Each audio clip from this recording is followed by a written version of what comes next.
Bueno, gracias a todos. Hoy vamos a hablar de un tema que tiene que ver con el liderazgo sin ego, este del desafío de soltar el control y empezar a liderar desde nuestra autenticidad y conciencia. Hoy por hoy, la palabra liderazgo y estas nuevas habilidades que se ponen, digamos, de manifiesto y son muy relevantes para el liderazgo del futuro. Pero primero quiero empezar a compartir un poquito el concepto de qué es el ego. ¿Sí? El ego tiene desde la psicología distintas definiciones, ¿no? El ego tiene que ver, según Freud, con una instancia psíquica que controla estas pulsiones internas, ¿no? Que intenta satisfacer los deseos. Freud decía que el ego es lo más parecido al yo, a nuestra identidad. Por otro lado, otro psicoanalista reconocido como Carl Jung hablaba de expresiones negativas del ego que inhabilitan, que no nos permiten conectarnos con nuestra verdadera esencia, con quien verdaderamente somos. Y uno hablaba de nuestra sombra, esta sombra que es nada más y nada menos que la expresión del ego puro. Desde el budismo el ego es aquella resistencia que nos impide aceptar las cosas como son. Muchas veces nos negamos a aceptar escenarios, situaciones, y muchas veces eso genera el sufrimiento, es la fuente del sufrimiento, según cómo lo concibe el budismo. Y desde la óptica de Eckhart Tolle, en el libro que seguramente muchos han leído, y si no es una sugerencia interesante, El poder de la hora, Eckhart Tolle habla que el ego es la mente no observada que gobierna nuestra vida cuando no estamos en el momento presente. Lo que dice Eckhart Tolle es, el ego vive en el futuro y vive en el pasado. Cuando uno está en el momento presente, no hay lugar para el ego. Realmente es una gran oportunidad leer ese libro que es maravilloso y realmente ilustra la imagen del ego. Vamos a seguir hablando. Para decir el ego, nacemos con el ego, ¿cómo se construye el ego? Y vamos a hacer la analogía con este vaso vacío, de un vaso que se va llenando, o de un bebé recién nacido, ¿sí? Ambos casos sirven para ilustrar.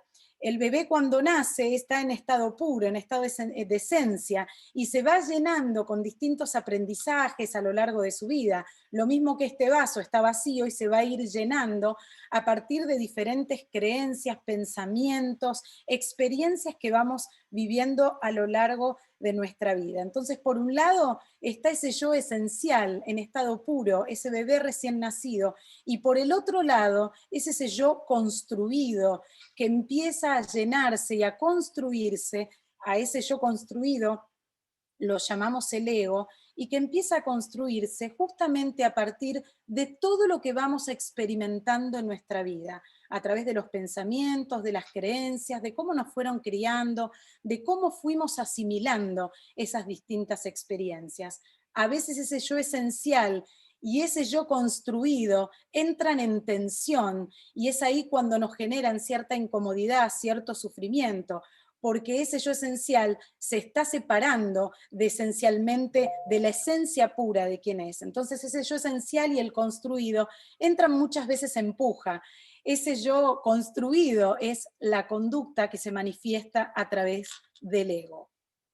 Y vamos a ver, en realidad podemos tener podemos simplificarlo en tres creencias, ¿no? El ego se manifiesta a través de quién soy lo que tengo, soy lo que hago, soy lo que me dicen, soy las distintas posiciones materiales que tengo, soy lo que realizo en esta organización, el lugar que ocupo en el organigrama, soy aquello que dicen de mí, de lo cual estoy pendiente, porque estoy pendiente de la imagen que proyecto, y el ego tiene estas distintas manifestaciones, ¿sí? El valor del ego tiene que ver, el valor de la persona tiene que ver, justamente hay un micrófono que se activó, les pido, Ahí gracias. está. Y entonces empezamos a ver el valor de nosotros mismos a partir justamente de estas cuestiones, que como dije antes, nos van alejando de la esencia y nos ponen de manifiesto en qué es lo que las personas quieren ver de nosotros. Y nosotros, desde el ego, empezar a vivir en función de cómo podemos cumplir aquello que esperan de cada uno de nosotros. Entonces, el ego, digamos, lo llamamos una máscara, es una máscara porque el ego lo que quiere es encajar, esa máscara que vamos poniéndonos para poder encajar dentro de la sociedad, a través de una sociedad que nos pide que seamos exitosos, ¿sí? Entonces, esta máscara muchas veces son las que nos provocan esa tensión a la que me refería, porque generalmente me voy identificando con esta máscara, con este rol, pero a lo mejor empiezo a estar incómodo, empiezo a sentirme mal, empiezo a sentir como cierta incoherencia, y esa incoherencia tiene que ver porque justamente esta máscara y este ego me aleja de quién soy, me aleja de mi verdadero deseo. Pero realmente quiero decirles que no somos nuestro ego. El ego es una construcción de nuestra mente, esto lo explica muy bien Eckhart Tolle en su libro, es una construcción de nuestra mente y esa construcción se fue armando a partir de identificarnos con estas creencias, estos pensamientos, estas experiencias que hemos atravesado en la vida. Y justamente como nos identificamos, muchas veces nos hacen sufrir, porque muchas veces no aceptamos lo que sucede, y este sufrimiento tiene que ver con cada vez alejarnos de quien verdaderamente somos. El verdadero desafío aquí es poder gestionar este ego, es poder ser cada vez más consciente de si este ego nos tiene a nosotros o nosotros podemos hacer algo con ese ego para que no nos genere malestar y sufrimiento en nuestra vida. En las características, algunas características que puedo compartir de las personas con ego, para que veamos cuáles son algunas manifestaciones de esto. Las personas que generalmente tienen un ego grande, dice, esperan recibir todo el tiempo reconocimiento. El ego busca ser reconocido, busca la aceptación, busca la aprobación. Todo gira en torno a sus deseos y a sus expectativas. Al ego le gusta llamar la atención por parte del entorno. Le gusta, digamos, que sienten poco interés por lo demás y le gustan todo el tiempo hablar en forma autorreferencial. Generalmente ustedes deben ubicar a personas que hablan desde el yo, y siempre el yo por delante. Al ego no le gusta ser vulnerable y no le gusta recibir críticas negativas. Generalmente no está abierto al feedback. Todo lo contrario, busca querer esconder ese negativo, busca, digamos, tener razón en las discusiones, creen tener la verdad, y son personas que en el fondo esconden una autoestima frágil y vulnerable. Estas son algunas características y manifestaciones de las personas con ego.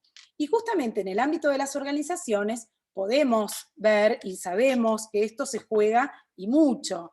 Habrán escuchado que muchas veces se dice en las organizaciones, esto claramente es una lucha de egos. Acá se está jugando el ego de cada persona. Eso lo escuchamos y lo podemos identificar. Por eso acá el dibujo intenta mostrar, ¿no?, el médico que detecta ego detectado, aquellas personas, ¿sí?, que rápidamente podemos identificar que el ego los tiene, que el ego conduce su vida. Y acá quiero hacer una diferencia para que no demonicemos al ego. No quiero decir que el ego es algo totalmente negativo, pero lo que tenemos que diferenciar es el ego del amor propio, de la autoestima, de la valoración personal.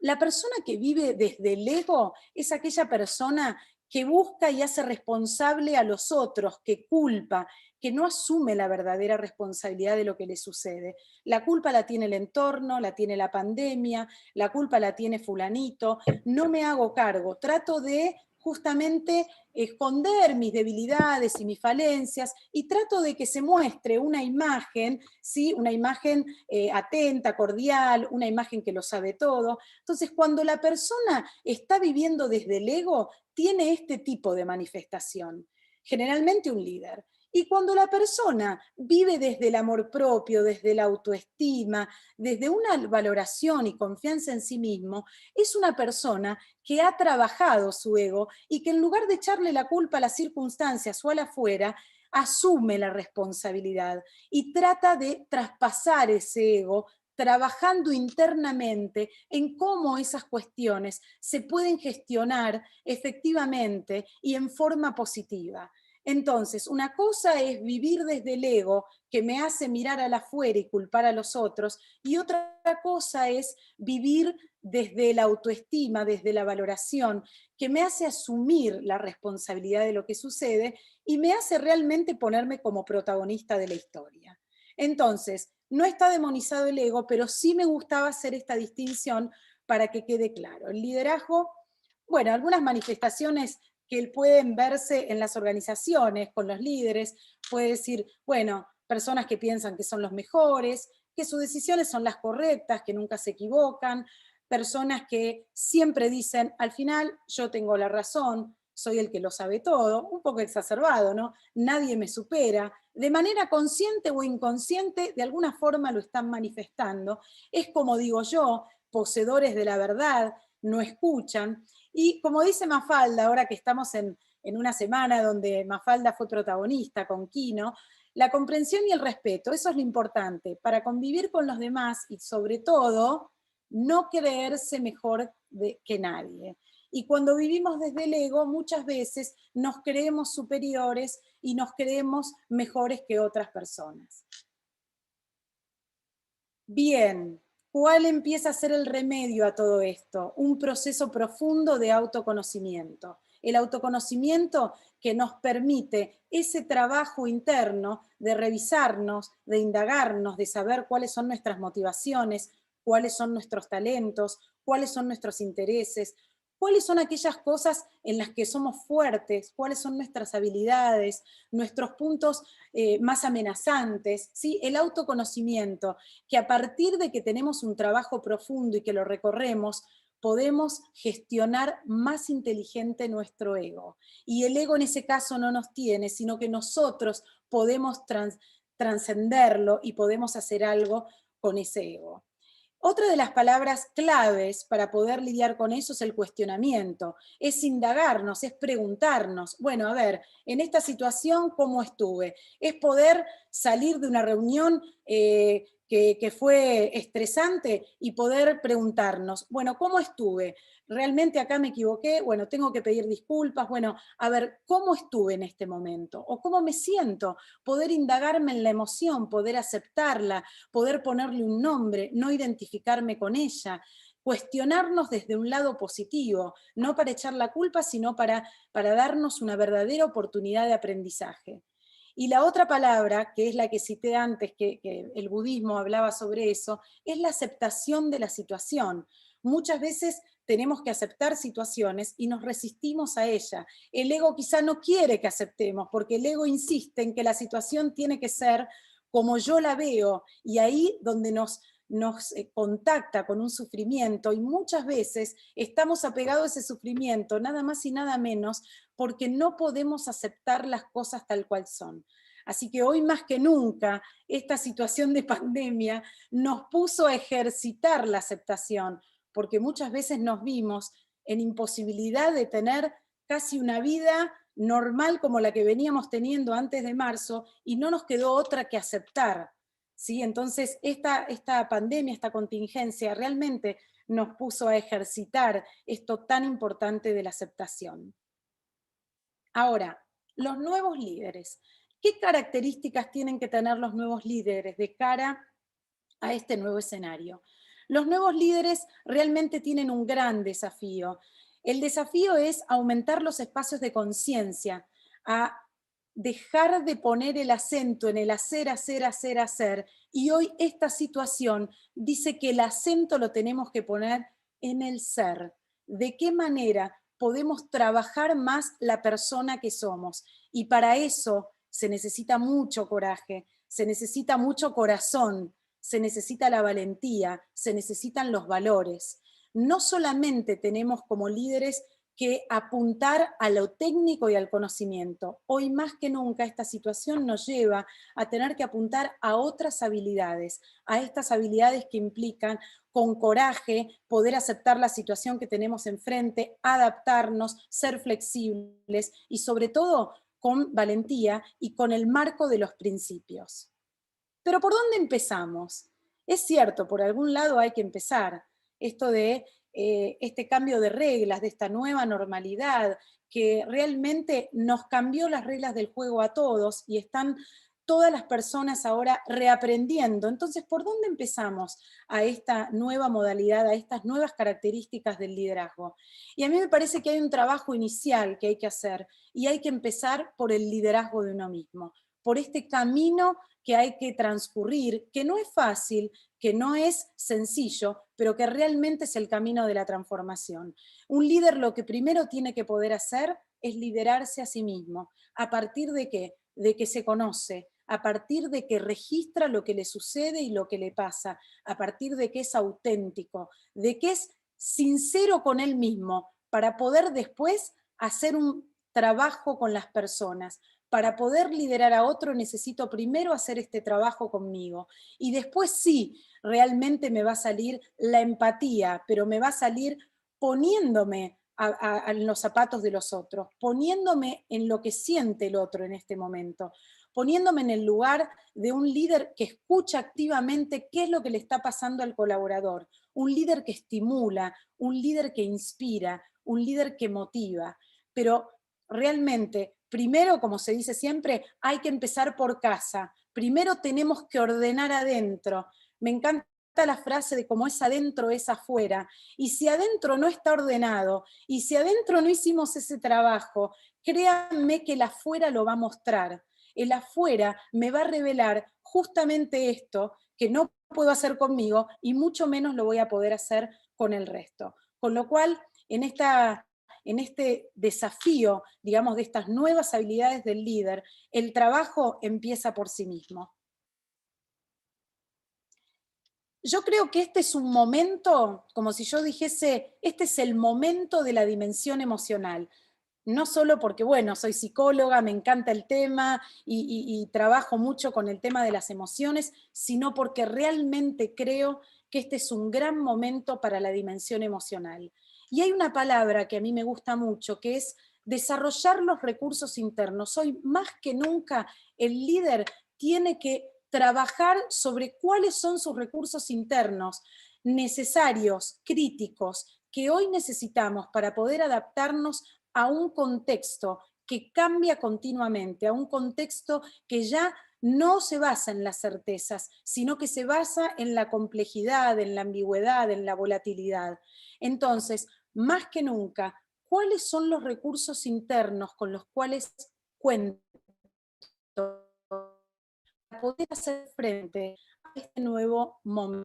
La clínica, como psicóloga, también lo veo. Cada una de las personas que tuvo que enfrentar esta situación realmente tuvo que apelar a los recursos internos para poder hacer frente a la cantidad de cuestiones que nos estaban pasando al mismo momento, a tener que trabajar desde nuestras casas, a tener que atender la familia, a tener que ser esposo, madre, hijo, padre.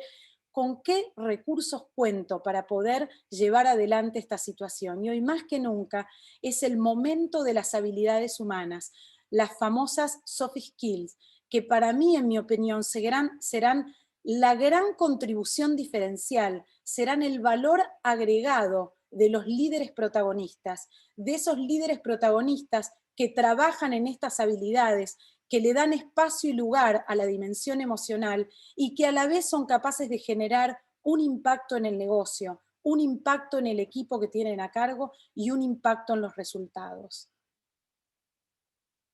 Las nuevas competencias de este liderazgo más auténtico, más consciente, seguramente no verán nombres nuevos, pero créanme que cada una de estas palabras hoy cobró un significado diferente a partir de la pandemia. La empatía, la capacidad de ser flexible en términos de las conductas, de los comportamientos para adaptarnos a situaciones cambiantes, la adaptabilidad, la humildad, la conexión con el otro, cómo se jugó en este momento el contacto con el otro, la influencia, la capacidad de colaborar, de ser solidario, la capacidad de inspirar desde un lugar diferente y la capacidad de aprender.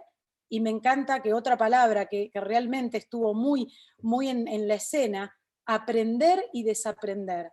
Aprender y desaprender rápidamente, porque el entorno hoy nos está diciendo que el ritmo cambió y que las habilidades que tenemos que poner en juego son otras. Por eso este momento en el que el líder tiene que empezar a sacar su costado más auténtico, más emocional y más consciente. No queda otra que primero haga el trabajo con sí mismo para poder ser efectivo en el trabajo con nosotros. En el último tiempo, seguro lo habrán visto, Harari, que es un filósofo, un escritor que ha escrito realmente libros muy interesantes, muy disruptivos, y los conceptos que él compartió en este artículo, decía, ya no existe como a comienzos del siglo XX una opción segura, una profesión, pero hay una carrera determinada. Y dice, las dos destrezas que van a ser importantes para el resto de tu vida, no en detrimento de todo lo que viene desde el punto de vista tecnológico, no lo disminuye, pero sí lo que dice es que en el centro de la escena está el desarrollo de la inteligencia emocional, de este equilibrio mental y de esta capacidad de poder estar cambiando, aprendiendo y reinventándonos. Esto, puesto en palabras de Harari, es lo que yo anteriormente les quería decir, esta capacidad de poder desarrollar recursos internos necesarios para poder hacerle frente a los nuevos desafíos. Hoy, más que nunca, el desafío al que nos inventamos es reaprender, reinventarnos permanentemente, no solo los líderes, todos nosotros estamos frente a ese desafío de reinventarnos. Vimos muchos ejemplos en esta pandemia de cómo las personas con sus distintos negocios, de distintas industrias, han encontrado la posibilidad de reinventarse, han encontrado la manera de resignificar lo que estaban haciendo. Y eso muestra la actitud que cada uno asumió frente a esta situación. Los líderes, el liderazgo en las compañías va a ser definido realmente por esta habilidad de poder manejar la resiliencia, la capacidad de poder enfrentar las crisis sin quebrarnos, la capacidad de poder adaptarnos a la dinámica de un cambio cada vez más continuo y sobre todo a esta agilidad. Otra palabra fuerza que se presentó en estos tiempos, la agilidad de aprendizaje, la agilidad emocional, esta agilidad emocional que no nos hace quedarnos en una emoción, empantanados, sino que producto del autoconocimiento y del trabajo que he hecho conmigo, puedo ir avanzando y no quedarme, digamos, estancado en una emoción de enojo, de ansiedad, sino que puedo ir hacia adelante. No quedo preso del ego, no quedo presa del ego, sino que puedo trascender y generar más conciencia sobre las situaciones. No sé si estoy con el tiempo necesario, pero creo que, perdón, me voy un poquito para atrás. Vamos muy bien, Nati, nos queda un minutito, 2 minutitos. Bueno, estoy muy bien. perfecta, estoy perfecta. Y hoy por hoy, hablando del ego, ¿sí? Esta frase de Hoyo que a mí me encanta, dice, la oscuridad es solo ausencia de luz y el ego es una ausencia de conciencia. Entonces, cuando estamos realmente desde el ego, no estamos conscientes de quiénes somos, no estamos conectados con nosotros mismos. El líder que se maneja desde el ego pierde la conexión, no solo con él, sino con el entorno, y está enfrascado en sí mismo y en sus problemas. Entonces, el desafío hoy por hoy es generar un nivel de conciencia cada vez más alto en los líderes, en los colaboradores, en las organizaciones, para que podamos estar atentos a las necesidades propias y las necesidades de los otros. Solo desde un nivel de conciencia más elevado voy a poder trascender este ego. Solo desde ese lugar voy a poder evolucionar y transformarme. Y déjenme decirles que esta pandemia, esta situación, realmente nos dio la oportunidad a todos de aprender, de conocernos a nosotros mismos y de conocer a los otros. Esta pandemia, esta situación de contingencia, nos llevó desde la afuera hacia adentro, desde lo accesorio a lo esencial, desde lo más superficial a lo más profundo. Nos llevó a distanciarnos del otro para poder conectarnos y estar más cerca de nosotros mismos. Ojalá hayamos aprendido, ojalá nos hayamos dado el espacio, el momento y la reflexión de poder aprender de esto que nos pasó y poder sacar algo en limpio.